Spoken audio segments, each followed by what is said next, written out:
पालवनला जाणारी ST platform number 3 वर उभी आहे. एसटी स्टँडवरची सूचना ऐकून रमेश लगेच त्याची कॅमेऱ्याची बॅग घेऊन उठला आणि प्लॅटफॉर्म नंबर 3 वर उभा असलेल्या एसटी मध्ये जाऊन बसला.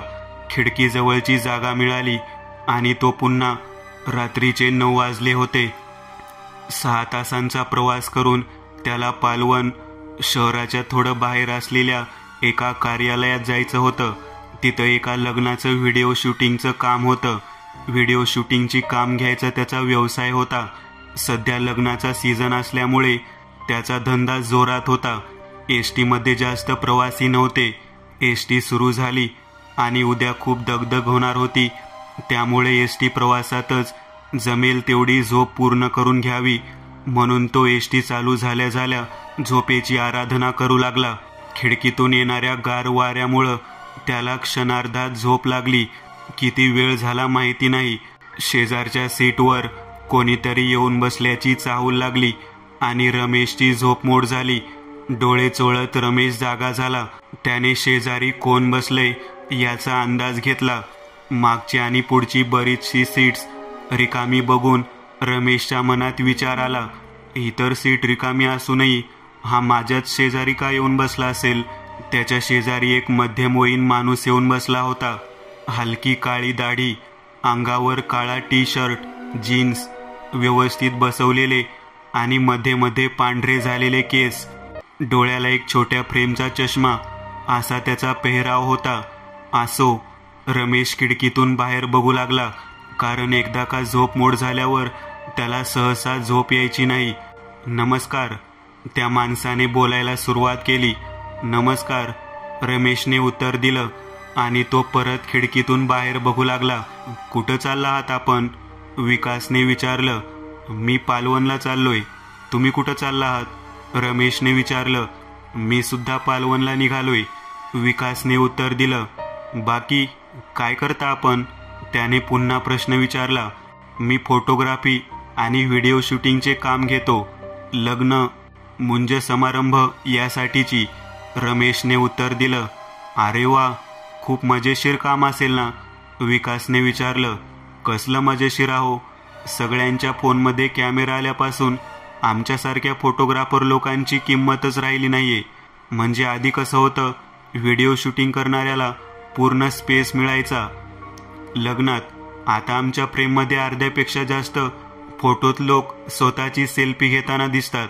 असं म्हणत रमेश आणि विकास दोघेही हसले. तुम्ही काय करता? रमेशने विचारलं. तसं माझं काम पण खूप इंटरेस्टिंग आहे. तुम्ही माणसांचे फोटो काढता, मी भूताखेतांचे फोटो आवाज रेकॉर्डिंग करतो. पाश्चिमात्य भाषेत पॅरानॉर्मल रिसर्चर म्हणतात. विकास म्हणाला. बापरे, पण काय हो, भूतप्रेत या गोष्टी खरंच असतात का? रमेशने विचारलं. हो, असतात. जसं सकारात्मक ऊर्जा आहे असं आपण मानतो, तसेच नकारात्मक ऊर्जा असते हेही नाकारता येत नाही, विकास म्हणाला. खरं आहे तुमचं. बाकी आता प्रवास लांबचा आहेच, तर सांगा एखादा किस्सा, गूढ असा, रमेशने फरमाईश केली. नक्कीच, तशी मला प्रवासात झोप लागत नाही, विकास म्हणाला. तर 2 वर्षापूर्वीची गोष्ट आहे. रत्नागिरी शहरातून एक फोन आला. एक मध्यमवर्गीय माणूस होता तो. नुकतंच लग्न झालेलं त्यांचं आणि नवीन घरात राहायला आला होता बायकोसोबत. तर अचानक 2-3 दिवस झाले असावेत, त्याच्या बायकोचं वागणं एकदम बदलू लागलं. म्हणजे तरुण मुलगी, ती पण 2-3 दिवसातच तिच्या हालचाली एखाद्या वृद्ध बाईसारख्या होऊ लागल्या होत्या. तर मध्येच ती एखाद्या 5-6 वर्षाच्या मुलीसारखी वागायची. सगळं करून झालं, अगदी वास्तुशांत पण करून झाली होती, पण काहीच फरक पडला नाही. मी तेव्हा एका भावाच्या लग्नासाठी दुसरीकडे होतो, म्हणून 4 दिवसांनी येतो म्हणून निरोप दिला. तो म्हणाला ठीक आहे. माझ्या भावाचं लग्न आटोपलं. अजून 1 दिवसांनी मी रत्नागिरीला जायला निघणार होतो. तर आदल्या रात्री त्या माणसाचा फोन. तो म्हणाला, सर, शक्य असल्यास लवकर या, कारण या बिल्डिंगमध्ये राहायला आलेल्या इतर बिराडांच्या घरात पण असेच विचित्र प्रकार घडत आहेत. मी तडक तिकडे निघालो. माझ्याबरोबर माझा सहकारी पण होता. रात्रीच्या गाडीने निघालो सकाळी तिकडं पोहोचलो. त्याच्या बिल्डिंगमध्ये जसे आम्ही शिरलो तसे जवळपास प्रत्येक घरातून चित्रविचित्र ओरडण्याचे आवाज येत होते. विकासने बॅगमधून पाण्याची बाटली काढत जरा विसावा घेतला. बापरे, भयंकर प्रकार. रमेश ते सगळं ऐकून रोमांचित झाला होता. मग पुढं काय झालं? पहिला मी त्या माणसाच्या घरात गेलो. त्याची बायको कोपऱ्यात बसून एका म्हातारीच्या आवाजात बोलत होती, कमरेत वाकून चालत होती. हे सगळं होत असताना अचानक ती एका 5-6 वर्षाच्या मुलीच्या आवाजात बोलू लागली आणि लहान मुलांसारखी हुंदडू लागली. मी आणि माझ्या सहकार्याने घराची पूर्ण रेकी केली. कोपऱ्या कोपऱ्यात आमच्या एनर्जी मीटर यंत्राने घरातील नकारात्मक ऊर्जा किती तीव्रतेची आहे याचा अंदाज घेतला. 0 ते 60 म्हणजे कमी तीव्रता, 61 ते 120 म्हणजे जास्त तीव्रता आणि 120 ते 180 म्हणजे प्रचंड तीव्रता. मीटरचा काटा 140 वर होता, म्हणजे नकारात्मक ऊर्जा खूप जास्त तीव्र होती. आम्ही त्याच्या बायकोचे फोटो घेतले, तिच्या त्या अवस्थेतले तिचे व्हिडिओ रेकॉर्डिंग केले आणि मग घरात ठिकठिकाणी आमचे कॅमेरे प्लॉट केले. त्या इमारतीतल्या प्रत्येक घरात असाच विचित्र खेळ सुरू होता. एका घरात तर एक मृत्यूशय्येवरचा म्हातारा माणूस लहान मुलासारखा उड्या मारत आणि लहान मुलाच्या आवाजात बोलताना दिसत होता. आम्ही तिथले काही फोटोज घेतले आणि मग ती इमारत ज्या जागेवर उभी होती त्या जागेच्या भूतकाळाचा शोध घ्यायला सुरुवात केली. सगळं रिसर्च केल्यावर जे समजलं ते भयंकर होतं. कारण त्या इमारतीच्या बांधकामाच्या आधी त्या जागेवर पडीक इमारत कित्येक वर्ष होती. ती पडीक इमारत 25 वर्षांपूर्वी एक अनाथाश्रम होतं. त्या अनाथाश्रमात एक म्हातारी मुलांना सांभाळायला होती, पण एका सिलेंडरच्या स्फोटात ती इमारत जळून खाक झाली आणि तिथं त्यावेळी असलेली 17 लहान मुलं आणि ती म्हातारी सगळे मृत पावले. त्या जागेवर ही इमारत बांधली आणि मग त्या अतृप्त आत्म्यांनी तिथं राहायला आलेल्या लोकांना झपाटलं. आम्ही प्लॅन केलेल्या कॅमेरामध्ये कित्येक विचित्र दृश्य कैद झाली होती. एका दृश्यात एक कमरेत वाकलेली म्हातारीची आकृती त्या माणसाच्या बायकोच्या शरीरात शिरताना दिसत होती, तर एका लहान मुलीची आकृती घरात पळताना दिसत होती. मग आम्ही काही मानसोपचार तज्ज्ञांच्या मदतीने त्या म्हातारीशी संपर्क करून ती असं का करत आहे, तिला काय हवंय या गोष्टी शोधल्या. तिला आणि तिच्या अनाथ मुलांना जेव्हा मरण आलेलं त्यावेळी त्यांच्या काही छोट्या मोठ्या इच्छा अपुऱ्या होत्या, त्या पूर्ण करून ती जागा आम्ही मुक्त केली. दर अमावास्येला त्या इमारतीच्या चारही बाजूला विविध गोड अन्नपदार्थ, खेळणी आणि कपडे ठेवले जातात. पण तिथल्या लहान मुलांचे आवाज अजूनही ऐकू येतात, पण कोणाला कसला त्रास देत नाही. विकासचं बोलणं संपलं. ग्रेट, खरंच खूप मोठं काम करताय तुम्ही. रमेशने दाद देत कौतुक केलं. बाय द वे, तुम्हाला कसला अनुभव अशा गोष्टीचा, विकासने विचारलं. हा प्रश्न ऐकताच रमेशच्या चेहऱ्यावर भीती स्पष्ट दिसू लागली. त्याला काहीतरी आठवलं जे खूप विचित्र, भयानक होतं. काय झालं सांगा ना, विकास परत म्हणाला. हो, मी पण अनुभवले असाच एक प्रकार, रमेश म्हणाला. तो सांगायला सुरुवात करणारच होता तितक्यात एसटी एका ढाब्यावर थांबल्याचे त्या दोघांना लक्षात आलं. एसटी मधला लाईट लागला. तो आणि विकास खाली उतरले आणि चहा घ्यायला ढाब्याच्या आत शिरले. चहा आला. विकासने एकट्याने चहा घेतला. रमेशला राहून राहून इतर प्रवाशांची नजर आपल्यावर खिळलेली असल्याचं जाणवलं, पण दुर्लक्ष करून तो विकासशी बोलू लागला. चहा घेऊन ते बाहेर आले आणि परत गाडीत येऊन बसले. गाडी परत सुरू झाली. तुम्ही तुमचा अनुभव सांगणार होतात, विकासने रमेशला आठवण करून दिली. कुठल्या तरी विचारात हरवलेला रमेश भानावर आला. हो, सांगतो. तुम्ही पहिले व्यक्ती असाल ज्याला ही घटना मी सांगतोय. विचित्र, खूप विचित्र घटना होती ती. आज सुद्धा जेव्हा आठवतो तेव्हा अंग गार पडतं माझं. रमेश म्हणाला. गेल्या वर्षीची गोष्ट आहे. दिवस असेच नोव्हेंबरचे असतील. दिवाळी संपून लग्नाचा सीझन सुरू झालेला. मला एका लग्नाच्या व्हिडिओ शूटिंगसाठी एके ठिकाणी जायचं होतं. मी रात्रीची गाडी पकडली. सकाळी 5ला त्या गावात पोहोचलो. लॉजवर उतरून सगळं आवरून 8 वाजता मला मिळालेल्या पत्त्यावर पोहोचलो. मला कृष्णा लॉन्स या कार्यालयाचा पत्ता त्या माणसाने 3 दिवस आधी फोनवर सांगितलेला होता. त्यामुळे मी तिथं पोहोचलो. त्या गावापासून थोडं बाहेर असलेलं ते कार्यालय खूप मोठं होतं. त्यामुळे एका वेळी तिथं अनेक समारंभ होत असत. त्यामुळे त्याला 4 वेगवेगळ्या बाजूने यायचे जायचे मार्ग होते. मी मागच्या बाजूला असलेल्या मार्गाने त्या कार्यालयात शिरलो. कार्यालय लोकांनी भरलेलं होतं. सगळीकडे खूप छान वातावरण होतं.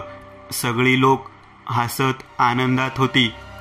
मी आत पोहोचल्यावर माझ्या क्लायंटला फोन लावू लागलो, पण फोन लागत नव्हता. शेवटी मी वरपक्षाच्या खोलीकडे गेलो. तिथं गेल्यावर मी एका माणसाला माझ्या क्लायंटचं नाव सांगून विचारलं, नाही दादा, इथं शशांक शिंदेचं नाही, प्रतीक शिंदेचं लग्न आहे. पण बरं झालं तुम्ही आलात. आमचा फोटोग्राफर नेमका आलेला नाही. मी नवऱ्या मुलाचा मामा आहे. मी आता फोटोग्राफरलाच आणायला चाललो होतो. तुमची हरकत नसेल तर तुम्ही कराल का या लग्नाचं व्हिडिओ शूटिंग? त्याने मला विचारलं. मी हो म्हणालो, कारण तसंही माझ्या क्लायंटचा संपर्क होत नव्हता. तशी ही खेप फुकट जाणार म्हणून मी हो म्हणालो. मी कॅमेरा काढला आणि पुढचे 3-4 तास तिथं सगळं लग्न कव्हर केलं. सगळं काही सुरळीत सुरू होतं. मी थोडा ब्रेक घ्यावा म्हणून थोडा वेळ तिथून बाहेर आलो. समोर रस्त्याच्या कडेला असलेल्या पानटपरीजवळ येऊन एक सिगारेट घेतली. सिगारेट ओढून 10 मिनिटात मी परत त्या कार्यालयात आलो आणि बघतो तर काय, 10 मिनिटापूर्वी अगदी लोकांनी गजबजलेलं सजवलेलं कार्यालय अगदी सामसूम होतं. सजावटीचं नामोनिशान नव्हतं. सगळीकडे धूळ, कचरा आणि जळमट दिसत होती. एकही माणूस तिथं उपस्थित नव्हता. अगदी काही क्षणात हे असं झालं कसं याचं उत्तर मला सापडत नव्हतं. ती इतकी सगळी लोक अचानक कुठं गेली आणि काही वेळापूर्वी सजलेलं ते कार्यालय 10 मिनिटात ओसाड कसं झालं हे मला समजत नव्हतं. मी तिथून बाहेर आलो. माझ्या क्लायंटचा मला तेवढ्यात फोन आला. मी त्याच्यावर चिडत त्याला खूप सुनावलं. तो म्हणाला, साहेब तुम्ही कृष्णा लॉन्स पोचलात. मी तृष्णा लॉन्स म्हणालो होतो तुम्हाला. त्याने मला सांगितलं की कृष्णा लॉन्सच्या पुढच्या बाजूला आहे तृष्णा लॉन्स. मी तिथं पोहोचलो. त्यांचं लग्न कव्हर करून परत लॉजवर आलो. पण माझ्या डोक्यातून ते विचार जातच नव्हते. नक्की काय झालं तिथं आणि ती सगळी लोक गेली कुठं हा प्रश्न मला सतावत होता. मी कॅमेऱ्यात काढलेले फोटो आणि व्हिडिओ बघावे म्हणून कॅमेरा लॅपटॉपला जोडला आणि जसा मी पहिला फोटो उघडला माझ्या डोक्याला मुंग्याच आल्या. कारण त्या फोटोत कोणाचंच प्रतिबिंब कैद झालेलं नव्हतं. मी फोटो काढले होते तेव्हा ते सजलेलं कार्यालय मला दिसलं होतं. त्या जागी त्या फोटोत एक ओसाड आणि पडीक झालेलं कार्यालय दिसत होतं. मग मी व्हिडिओ बघू लागलो. व्हिडिओमध्येही सगळं तसंच होतं. पण व्हिडिओमध्ये लोकांच्या हसण्याचे, बोलण्याचे आवाज स्पष्टपणे ऐकू येत होते. मी व्हिडिओ फास्ट फॉरवर्ड करून बघू लागलो आणि व्हिडिओच्या एका दृश्यात मी जे पाहिलं ते आठवलं की आजही माझं हृदय हादरून जातं. कारण त्या व्हिडिओच्या त्या भागात अंगाला पूर्ण आग लागलेली अनेक लोक सैरभैर होऊन पळताना मला दिसत होती आणि मगाशी असलेले हसण्या खिदळण्याचे आवाज किंकाळ्या आणि विवळण्याचे आवाजात बदलले होते. आणि त्यानंतर मी शेवटचा एक फोटो उघडून बघितला. तो फोटो बघून तर माझ्या पायाखालची जमीनच सरकली. रमेश बोलता बोलता थांबला कारण त्याच्या मागच्या सीटवर बसलेले लोक कंडक्टरशी काहीतरी बोलत होते. त्यांची नजर रमेशकडे होती. का असं काय होतं त्या फोटोत? विकासने विचारलं. तो एक ग्रुप फोटो होता ज्यात जळालेले आणि रक्तात माखलेले चेहरे आलिशान कपड्यांमध्ये मढलेले दिसत होते. तो फोटो, ते सगळे व्हिडिओ मी त्याच क्षणी डिलीट केले कारण त्या घटनेबद्दलची छोटीशी आठवणही मला नको होती. मग पुढं तुम्ही त्या घटनेबद्दल माहिती घेण्याचा प्रयत्न केला? विकासने विचारलं. नाही, तिथून आल्यावर मी कित्येक दिवस माझ्या खोलीत बंद राहिलो. कोणाशीच मी ही गोष्ट शेअर करू शकलो नाही. मी ते सगळं पाहून डिप्रेशनमध्ये गेलो. आणि रमेश बोलता बोलता थांबला. मला घेऊन जाताल त्या जागेवर? विकास म्हणाला. खरं तर मला मुळीच इच्छा नाहीये. रमेश म्हणाला. पण मग कमीत कमी मला ॲड्रेस तरी द्याल. माझ्या आजपर्यंतच्या पॅरानॉर्मल रिसर्चच्या कामात इतकी विचित्र गोष्ट मी ऐकली नाही कधी. ठीक आहे, खरं तर ती जागा पालवनच्या जवळच आहे. मी दाखवेन तुम्हाला. ग्रेट, धन्यवाद. काही वेळातच गाडी पालवन स्टेशनला थांबली. दोघेही उतरले. रमेश आणि विकास पायीच त्या जागी जायला निघाले होते, कारण एवढ्या सकाळी कुठलीही रिक्षा वगैरे त्यांना तिथं मिळाली नव्हती. तसंही ते एसटी स्टँडपासून फार लांब नव्हतं. 15-20 मिनिट चालून ते कृष्णा लॉन्चच्या समोर पोहोचले. रमेशच्या हातापायाची थरथर वाढली होती. विकासला अशा जागांवर जायची सवय होती खरी, पण आज तोही थोडा बिथरलेला होता. हळूहळू चालत ते कृष्णा लॉन्चच्या त्या हॉलच्या समोर आले.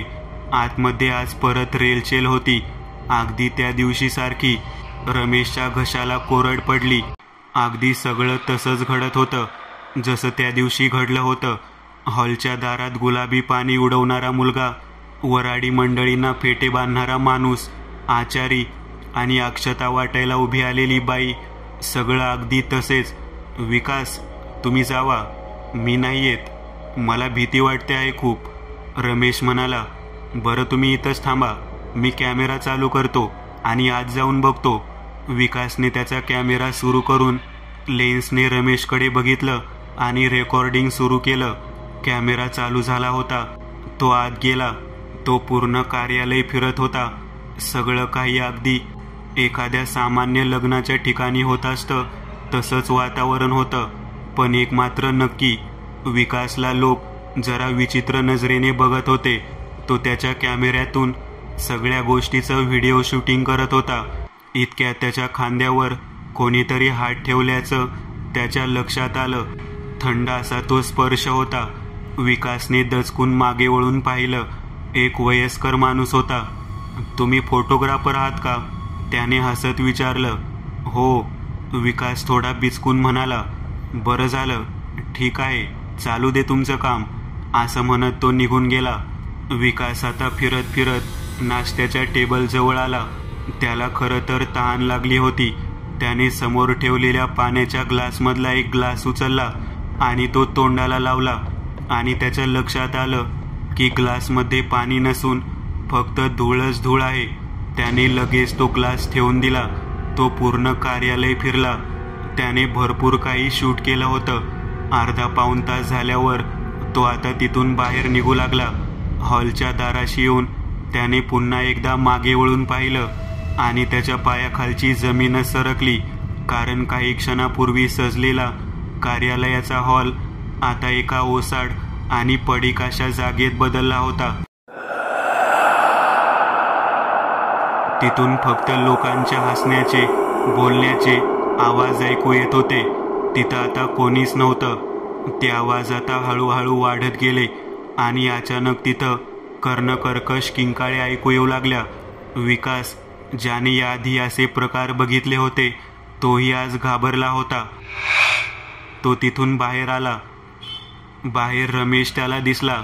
काय झालं? रमेशने विचारलं. तुम्ही जे म्हणत होता ते खरं होतं. मी या घटनेची माहिती काढीन. नक्कीच, मी खूप काही शूट केलंय. त्यातून काही कळलं तर बघतो. धन्यवाद. तुम्ही भेटलात म्हणून ही इतकी विचित्र घटना मला समजली तरी. विकास म्हणाला. वेलकम, रमेश म्हणाला.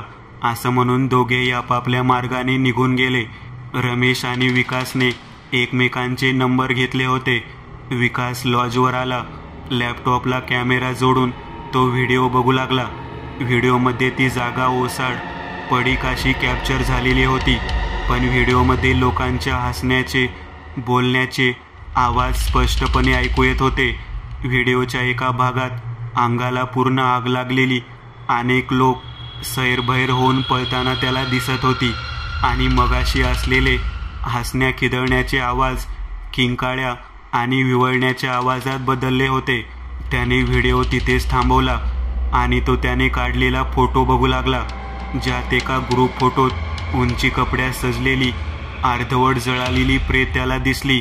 आणि अंगावर काटाच आला. त्याने व्हिडिओ जिथं थांबवला होता तिथून परत सुरू केला. तो कार्यालयातून बाहेर येऊन रमेशशी बोलत होता. तेव्हा पण रेकॉर्डिंग सुरूच होतं, पण कॅमेऱ्यासमोर रमेश दिसत नव्हता ना त्याचा आवाज ऐकू येत होता. विकासच्या एकट्याचाच आवाज आणि बोलणं ऐकू येत होतं. विकासच्या मेंदूला झिनझिने आल्या होत्या. आता त्याला लक्षात आलं होतं की एसटीतील मागचे प्रवासी त्याच्या शेजारच्या रिकाम्या सीटकडे विचित्रपणे का बघत होते. तसेच ढाब्यावरचे लोकही विचित्रपणे का बघत होते, कारण तो एकटाच बोलत आहे असं त्यांना वाटत होतं. कारण रमेश फक्त त्यालाच दिसत होता. त्याने रमेशला फोन लावला, पण त्याचा फोन लागत नव्हता. त्याला समजत होतं नक्की रमेशचा फोन का लागत नाहीये आणि तो कॅमेऱ्यात का दिसत नव्हता. हे प्रश्न त्याला सतावत होते. पुढच्या काही दिवसात त्याने त्या घटनेबद्दल बराच शोध घेतला. अगदी यूट्यूबवरही त्याने या घटनेबद्दल एक व्हिडिओ बनवून टाकला. 2 दिवसांनी त्याला एका अनोळखी व्यक्तीचा फोन आला. तो पत्रकार होता. त्या दिवशी मीच ती बातमी कव्हर केली होती. लग्न कार्यालयात आग लागून काही क्षणात सगळं राग झालं होतं. त्यावेळी तिथून बाहेर निघायला एकच मार्ग होता, त्यामुळे सगळीच लोक मेली अशी माफक माहिती त्या माणसाने दिली. पण रमेश कोण होता आणि त्याचं नक्की काय झालं हा प्रश्न अजूनही अनुत्तरित होता. विकासचा फोन वाजला. समोरून रमेश बोलत होता. त्या घटनेबद्दल मी कुणालाच काही बोललो नव्हतो. तिथून आल्यावर ते फोटो व्हिडिओ बघून मी इतका डिप्रेशनमध्ये गेलो होतो की त्यातच मी आत्महत्या केली होती. कुणाला ही घटना सांगून मन हलकं करायला वेळच मिळाला नाही, म्हणून भटकत होतो. तुम्ही भेटलात. तुम्हाला सांगून माझं मन हलकं झालं. आता माझा पालवण एसटीचा तो प्रवास संपला. धन्यवाद. रमेशचं बोलणं संपलं आणि फोन कट झाला. मित्रांनो, आज पुरतं एवढंच. तुम्हाला जर काही गोष्ट आवडली असेल तर नक्की लाईक करा. तुमच्यापैकी बरेचसे जण व्हिडिओ लाईक न करताच पळून जातात, पण हा जर व्हिडिओ तुम्ही लाईक केला तर मला जरा बरं वाटेल आणि असेच भारी भारी व्हिडिओ बनवायची माझ्यात एनर्जी येईल. त्यामुळे नक्की लाईक करा. आणि अजूनही कोणी या चॅनलला सबस्क्राईब केलेलं नसाल तर लगेच सबस्क्राईब करून टाका. आणि बाजूची घंटी ती मात्र दाबायला विसरू नका. देवाची घंटी आहे ती. चला तर मग पुन्हा भेटूया अशीच एक आगळी वेगळी गोष्ट घेऊन पुढच्या